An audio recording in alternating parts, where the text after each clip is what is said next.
Hello and welcome to school of physics. तो आज के इस वीडियो की स्टार्ट हम लोग एक छोटे से क्वेश्चन से कर रहे हैं जो लास्ट क्लास में हम लोगों ने एवरेज वेलोसिटी और एवरेज स्पीड का डिस्कशन किया था। तो उसी पर बेस्ड ये एक छोटा सा सवाल है। इसमें सवाल ये बताया गया है कि कोई पार्टिकल है जो किसी सर्कुलर पाथ के अलोंग मूव करता है। लेट अस से ये पार्टिकल ए से B to C to D to A, यानी कि इस circular path A B C D A के अलोंग वो मूव कर रहा है, जिसका रेडियस हमें बता दिया गया है 2 मीटर का है। और आगे ये बताया जा रहा है कि इसका टाइम पीरियड है 4 सेकेंड्स का, यानी ये कंप्लीट जर्नी में लगने वाला जो समय है वो 4 सेकेंड है। तो हमें फाइंड आउट करना है एवरेज वेलोसिटी और average speed for A to B, A to C, A to D and फिर ए टू ए। तो चलिए स्टार्ट करते हैं। जैसे एक बार के लिए हम लोग यदि ए टू बी के बारे में बात करें तो बताइए वेलोसिटी एवरेज का फॉर्मूला क्या होता है। तो एवरेज वेलोसिटी का फॉर्मूला होता है डिस्प्लेसमेंट अपॉन टाइम। ठीक है। तो ए टू बी के लिए जो डिस्प्लेसमेंट है, डिस्प्लेसमेंट जैसा लास्ट क्लास में हम लोगों ने डिस्कस किया था, ये line joining initial and final position होता है। तो ए से बी की तरफ आने वाला ये जो लाइन है यही हमारा डिस्प्लेसमेंट होगा। ये सर्कल के सेंटर का नाम ओ रख देते हैं। तो यदि आप ट्राइंगल ए ओ बी को देखेंगे तो ये ए बी हमारा हाइपोटेन्यूस है, जिसकी वैल्यू √2 टाइम्स ऑफ आर के बराबर होगी, है ना। तो displacement line joining A B which is equal to √2 R, और आर की वैल्यू हमें दे रखा है 2। ठीक है। अब पूरे साइकिल यानी कि ए टू ए में लगने वाला जो समय है वो है 4 सेकंड का। तो ए से बी तक आने में लगने वाला समय 1/4 ऑफ द टाइम पीरियड, यानी कि 1 सेकंड का रहा होगा। तो एवरेज वेलोसिटी की वैल्यू है 2√2 मीटर पर सेकंड। ठीक है, 2√2 मीटर पर सेकंड। और यदि इसी ए टू बी में हम लोग स्पीड एवरेज के बारे में बात करें, यानी स्पीड की एवरेज वैल्यू क्या है, तो उसका फॉर्मूला हम लोगों ने लिखा था distance travelled upon time taken. तो ए टू बी के अलोंग बताइए ये डिस्टेंस ट्रेवल्ड कितना होगा। तो पूरे एक सर्कुलर पाथ में जो टोटल डिस्टेंस ट्रेवल्ड होगा वो सर्कल का सरकमफेरेंस यानी कि 2πr के बराबर होगा। लेकिन यदि हम लोग ए से बी के बारे में बात करें तो ये 1/4 ऑफ दी सर्कल है, जिसकी वैल्यू 2πr/4 के बराबर होगी। और टाइम तो हमारा वही 1 सेकंड रहने वाला है। ठीक है। तो ये लीजिए हमारा जवाब आ रहा है 2πr की वैल्यू 2/4। ये 2 से 2 कैंसिल, तो ये आ रहा है पाई मीटर पर सेकेंड। ठीक। इसी तरीके से यदि हम लोग ए टू सी के बारे में बात करें, ए टू सी के बारे में, तो ए से सी के लिए जो हमारा डिस्प्लेसमेंट होगा वो फिर से क्या होगा, तो line joining initial and final position.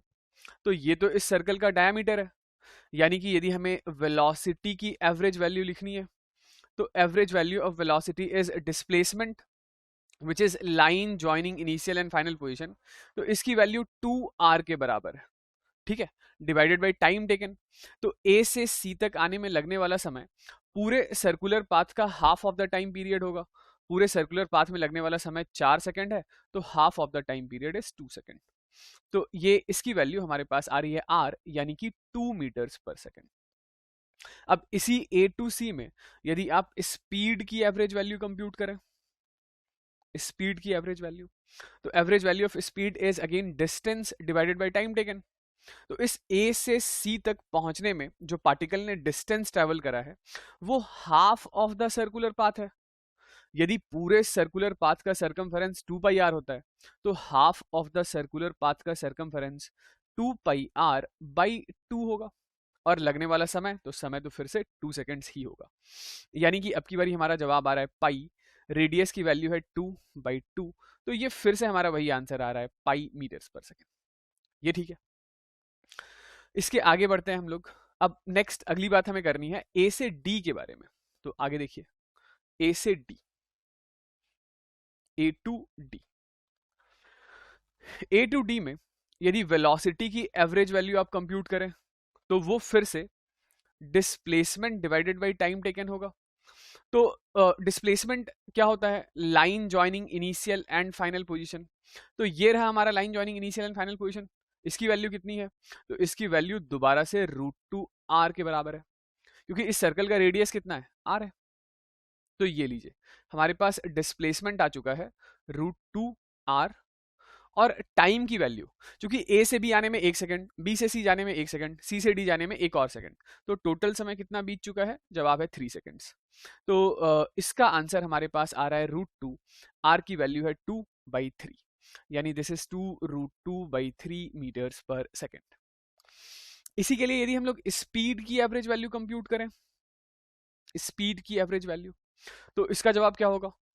तो ये पूरे सर्कुलर पाथ का 3/4 है। A to C, sorry A to D जो है वो पूरे सर्कुलर पाथ का 3/4 हिस्सा है, यानी कि this is 3/4 times of 2πr, और लगने वाला समय है 3 सेकेंड्स। तो ये 3 से 3 कैंसिल आउट हो गया, ये 2, और ये 2 से r को कैंसिल आउट कर दूं क्योंकि r की भी वैल्यू है 2। तो ये हमारा फिर से जवाब आ रहा है पाई metre per second. I hope ये वाली बात समझ में आ गई है। लास्ट है ए टू ए। तो ए टू ए में यदि आप वेलोसिटी की एवरेज वैल्यू कंप्यूट करना चाहते हैं, तो ए टू ए एक पूरे चक्कर में जो डिस्प्लेसमेंट होगा, वो पार्टिकल दोबारा से उसी पोजीशन पर पहुंच चुका है जहां से इसने अपनी जर्नी स्टार्ट करी थी। तो डिस्प्लेसमेंट की वैल्यू कितनी हो गई? 0। लगने वाला समय कितना है? 4 सेकंड। तो एवरेज वेलोसिटी की वैल्यू है 0। ये बात हम लोगों ने पहले भी डिस्कस कर लिया था लास्ट लेक्चर में, कि यदि कोई पार्टिकल एक क्लोज्ड पाथ के अलोंग चलता है, तो उसके लिए जो डिस्प्लेसमेंट वेक्टर होगा एंड हेंस जो उसके लिए एवरेज वेलोसिटी होगा, वो एक नल वेक्टर होगा। ओके। और लेकिन इसके लिए यदि हम लोग स्पीड की बात करें या स्पीड के एवरेज वैल्यू की बात करें, तो ये टोटल डिस्टेंस ट्रेवल्ड, तो एक पूरे चक्कर में लगने वाला जो टोटल डिस्टेंस है वो बराबर है सर्कल के सरकमफेरेंस के बराबर, और जो टाइम टेकन है वो पूरा समय यानी कि 4 सेकंड्स है। तो ये लीजिए, ये 2 से मैंने r को कैंसिल आउट कर दिया, ये दोबारा से पाई मीटर पर सेकंड स्पीड की एवरेज वैल्यू आ रही है। तो यहाँ से आई होप आप लोगों ने ये तो नोटिस करा होगा कि speed average through out same है, चाहे आप ए से बी के लिए बात करें या बी से सी या फिर ए टू सी, क्योंकि ये एक यूनिफॉर्म सर्कुलर मोशन है। आई होप ये वाली बात तो समझ में आ गई होगी। ठीक है, आगे बढ़ते हैं।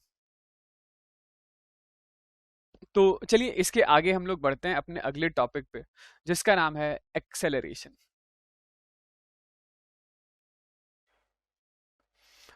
ठीक है, तो अब हम लोग किसी पार्टिकल के ऑब्जेक्ट के एक्सेलरेशन के बारे में बात करने वाले हैं।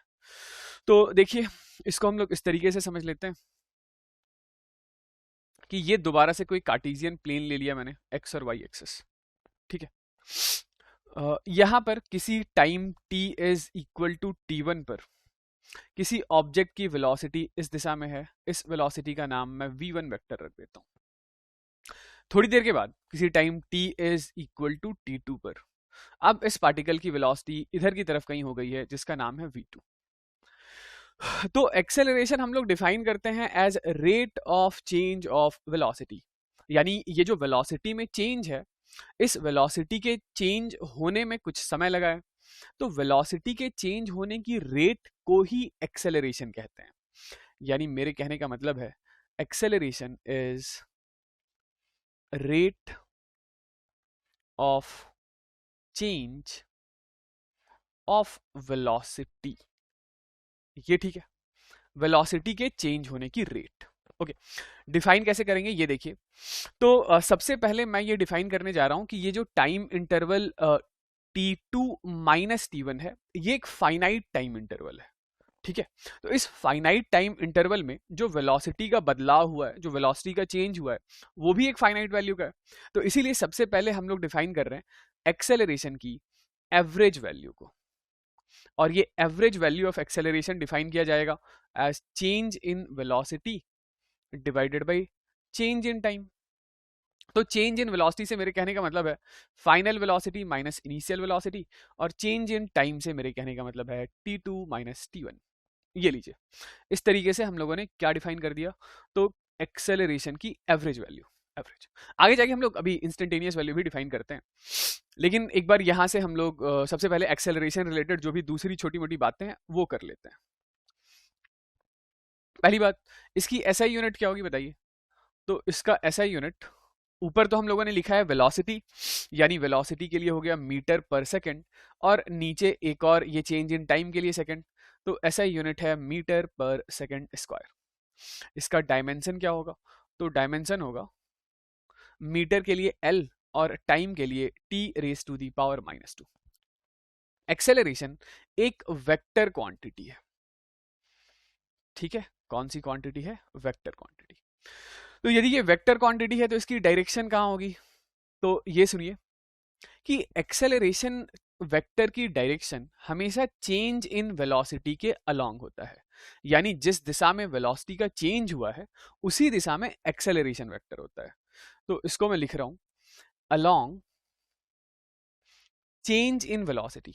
चेंज इन वेलोसिटी को डेल्टा वी वेक्टर लिख दें, या फिर मैं ऐसा लिख दूं कि along v2 vector minus v1 vector, ठीक है। जिस दिशा में वेलोसिटी का चेंज हुआ है उस दिशा में एक्सेलरेशन है। तो ये सारी बातें हो गई एक्सेलरेशन की एवरेज वैल्यू से रिलेटेड। अब इसी में यदि मैं ऐसा कह दूं कि किसी time t is equals to t पर पार्टिकल की जो वेलोसिटी है वो वेलोसिटी तो v है, और टाइम के एक छोटे से चेंज के बाद यानी t प्लस डी टी, ये dt हमारा एक इनफाइनाइटली स्मॉल टाइम इंटरवल है। इस इनफाइनाइटली स्मॉल टाइम इंटरवल में अब जो वेलोसिटी है वो v से चेंज होकर के v प्लस dv हो गया है, यानी कि dv एक infinitely small change in velocity है। तो ऐसी सिचुएशन में जब मैंने टाइम इंटरवल एक बहुत ही छोटा सा इंस्टेंट का लिया है, तो यहां पर हम लोग एक्सेलरेशन की इंस्टेंटेनियस वैल्यू डिफाइन करते हैं। तो डेफिनेशन वही है कि चेंज इन वेलोसिटी, तो ऐसे में चेंज इन वेलोसिटी हमारा ये dv हो गया, और छोटा सा चेंज इन टाइम इंटरवल यानी कि dt हो गया। तो ये लीजिए, ये हमारे पास आ गया एक्सेलरेशन की इंस्टेंटेनियस वैल्यू का फॉर्मूला। ओके, अब यहां से आई होप आपको ये तो याद हो गई कि जो वेलोसिटी था, वेलोसिटी को हम लोगों ने क्या डिफाइन करा था? dr/dt। तो आप इसी एक्सेलरेशन की इंस्टेंटेनियस वैल्यू को ये भी लिख सकते हैं कि this is d/dt into v, और v की जगह लिख लेंगे dr/dt। तो यहां से आप एक्सेलरेशन को क्या लिख सकते हैं? तो एक्सेलरेशन को लिख सकते हैं d2r/dt², ठीक है। तो पोजीशन के टर्म में आप इस तरीके से एक्सप्रेस कर लीजिए, वेलोसिटी के टर्म्स में इस तरीके से एक्सप्रेस कर लीजिए। ये तो एक बात हो गई। फिर इसके बाद मोर स्पेसिफिकली ये जो इंस्टेंटेनियस एक्सेलरेशन हम लोगों ने लिखा है, तो यदि पार्टिकल का मोशन एक्स एक्सिस के अलोंग डिस्क्राइब्ड है, मतलब पार्टिकल सिर्फ और सिर्फ एक्स एक्सिस के अलोंग चल रहा है, तो आप इसी एक्सेलरेशन को क्या लिख सकते हैं? दिस इज d2x/dt², ठीक है। यदि पार्टिकल y एक्सिस के अलोंग मूव कर रहा है, तो आप एक्सेलरेशन की जो y एक्सिस के अलोंग की वैल्यू है उसे आप लिख सकते हैं d2y/dt² एंड सो ऑन। एक आखिरी बात एक्सेलरेशन से रिलेटेड वो ये है कि लीजिए ऐसा देखिए कि ये किसी पार्टिकल का मोशन, मान लेते हैं ये एक एक्स एक्सिस वाली बात है, किसी instant t is equals to t पर पार्टिकल की वेलोसिटी है v के बराबर, ठीक है। और एक छोटे से टाइम इंटरवल के बाद t प्लस dt पर इसकी वेलोसिटी v से चेंज होकर के v प्लस dv हो गई है, और इसने एक छोटा सा डिस्टेंस ट्रेवल करा है dx। मैंने बस मैग्नीफाई करके दिखा दिया है थोड़ा सा, ये डिस्टेंस dx काफी छोटा है। तो एक्सेलरेशन यहां पर हम लोग क्या लिखेंगे? एक्सेलरेशन लिखेंगे dv/dt। इस dv/dt को हम लोग dx से मल्टीप्लाई डिवाइड कर सकते हैं क्या? मतलब dx से मैंने ऊपर भी मल्टीप्लाई किया है, नीचे भी मल्टीप्लाई किया है। तो ये जो dx/dt है, इस dx/dt को यदि हम लोग साथ में लिख लें तो एक्सेलरेशन हम लोग लिख सकते हैं v dv/dx। तो आपको ये फॉर्मूला भी एक्सेलरेशन का याद रखना होगा, इंस्टेंटेनियस एक्सेलरेशन का। यहां पर हम लोगों ने क्या किया, एक बार फिर से सुन लीजिए। ये dx/dt को साथ में लिख लिया, जिसकी वैल्यू वेलोसिटी के नाम से जानते हैं। तो एक्सेलरेशन को हम लोगों ने डिफाइन कर लिया, एक्सेलरेशन इज v dv/dx। हाँ भाई, तो इससे रिलेटेड एक आखिरी बात, और वो आखिरी बात बस ऐसी है, देखो कि किसी इंस्टेंट पे मान लेते हैं कि ये पार्टिकल की वेलोसिटी की डायरेक्शन है, ठीक है। और यदि इसका वेलोसिटी का चेंज भी इसी दिशा में है, मेरे कहने का मतलब है कि इसका एक्सेलरेशन भी इसी डायरेक्शन में है, तो इसे हम लोग कहेंगे कि एक्सेलरेशन और वेलोसिटी वेक्टर दोनों पैरेलल है। ठीक है, इस सिचुएशन को हम लोग क्या नाम देंगे कि acceleration is parallel to velocity. As a result of which इस पार्टिकल की जो वेलोसिटी होगी उसमें आने वाला चेंज पॉजिटिव नेचर का होगा। पॉजिटिव नेचर का होगा इसका मतलब ये हुआ कि इस पार्टिकल की जो वेलोसिटी होगी वो कंटिन्यूअसली बढ़ती चली जाएगी। ठीक है, या इसी को हम लोग पॉजिटिव एक्सेलरेशन भी बोलते हैं। As a result of which जो पार्टिकल की वेलोसिटी है वो वेलोसिटी लगातार बढ़ती चली जाएगी। ठीक है, और यदि इसका उल्टा हुआ, यानी पार्टिकल की वेलोसिटी तो इस दिशा में है और इस पर काम करने वाला एक्सेलरेशन इससे ऑपोजिट डायरेक्शन में है, तो इसे हम लोग कहेंगे कि एक्सेलरेशन और वेलोसिटी एक दूसरे से एंटी पैरेलल है। क्या वर्ड यूज कर लें? एंटी पैरेलल, यानी वेलोसिटी इस दिशा में, एक्सेलरेशन इस दिशा में। As a result of which जो पार्टिकल की वेलोसिटी है वो अब लगातार घटेगी। तो वेलोसिटी को घटाने वाला ये जो एक्सेलरेशन है इसी को हम लोग नेगेटिव एक्सेलरेशन या रिटार्डेशन, ओके, या डीसेलरेशन भी बोलते हैं। ठीक है, या डीसेलरेशन भी बोलते हैं।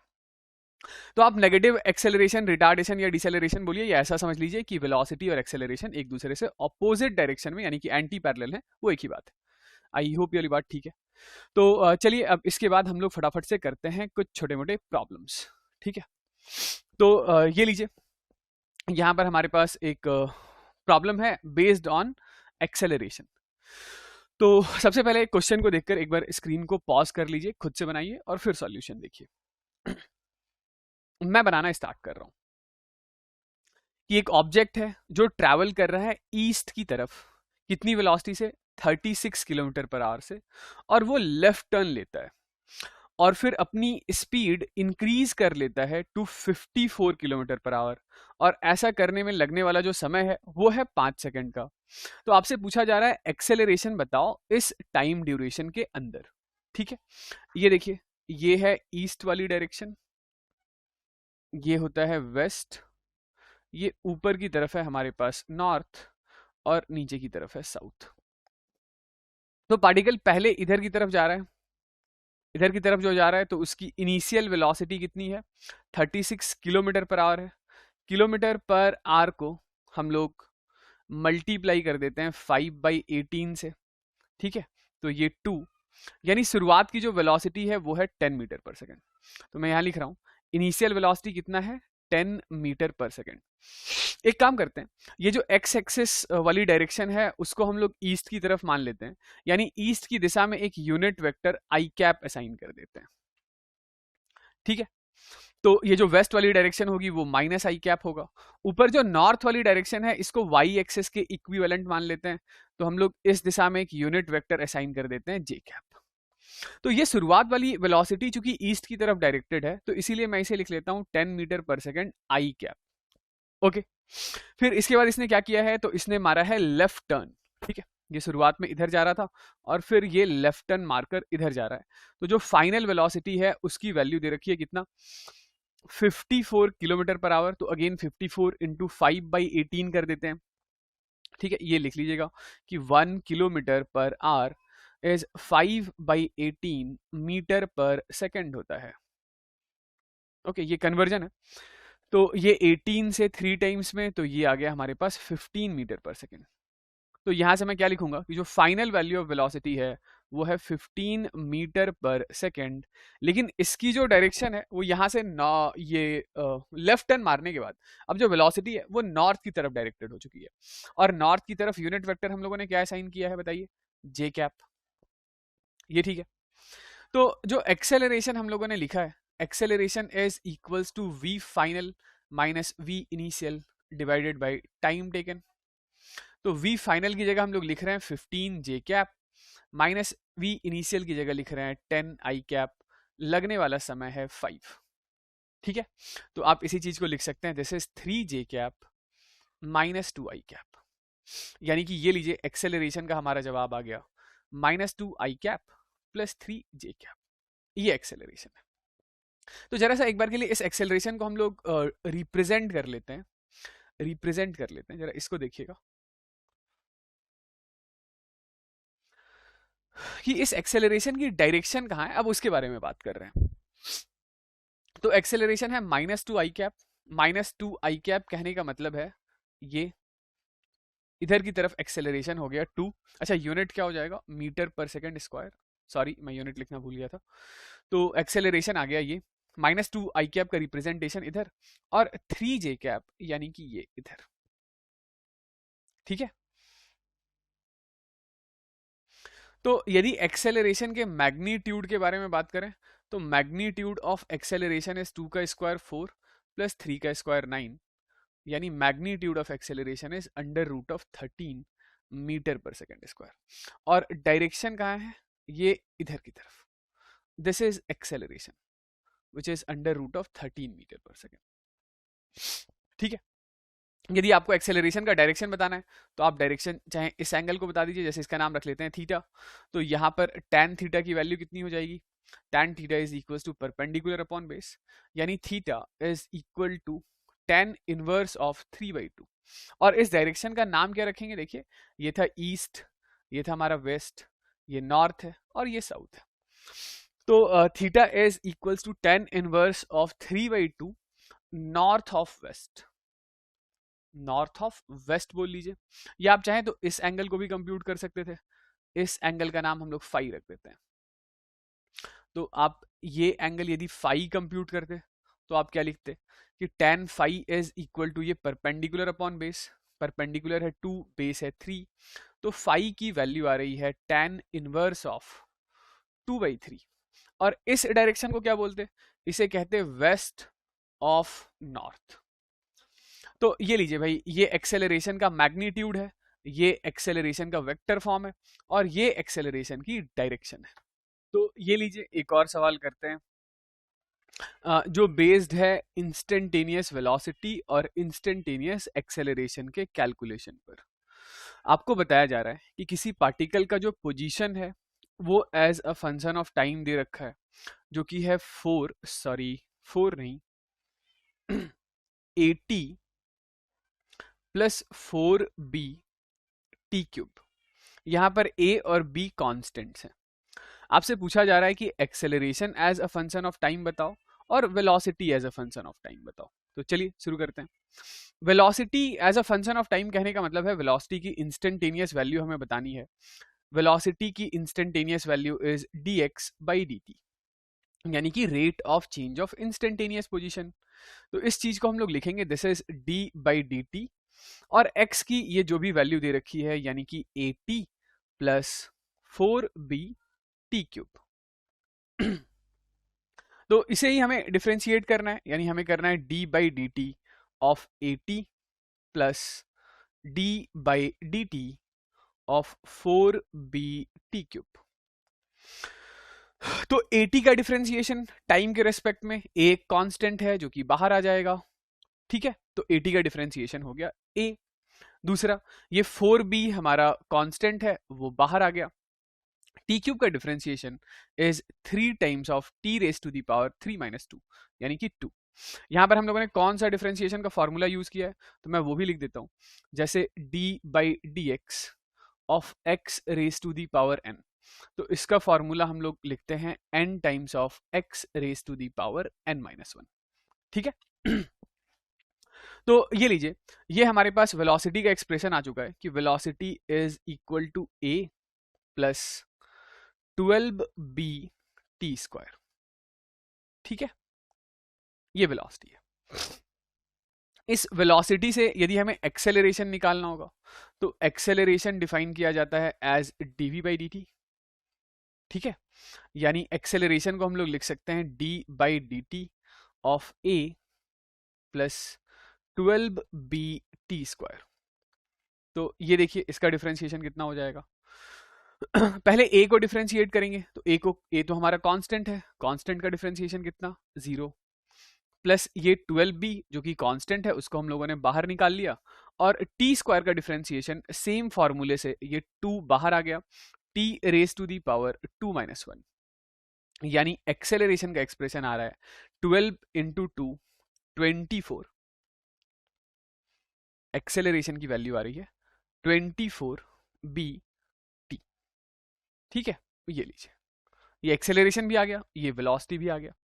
हमसे और पूछा क्या गया था, तो सवाल में हमसे पूछा ये गया था, ठीक है, कि हमें वेलोसिटी और एक्सेलरेशन की वैल्यू बतानी है t is equal to 5 seconds पर। तो वेलोसिटी की value t equals to 5 seconds पे कितनी होगी, तो velocity t is equal to 5 seconds पे निकालना है, तो बस t की वैल्यू यहाँ पर पुट कर दीजिए, यानी कि ये हमारा जवाब होगा। इसको मैं इधर लिख लेता हूँ कि यदि वेलोसिटी आपको t is equal to 5 seconds पर चाहिए, तो this will be a plus 12b। t की वैल्यू को 5 पुट करना है, तो 5 का स्क्वायर 25। ठीक है, तो this is a plus 12 into 25 into b. ठीक है, सिमिलरली यदि एक्सेलरेशन हमें निकालना है, तो acceleration at t is equal to 5 seconds. ठीक है, तो this is 24 into b into 5। ठीक है, ये लीजिए।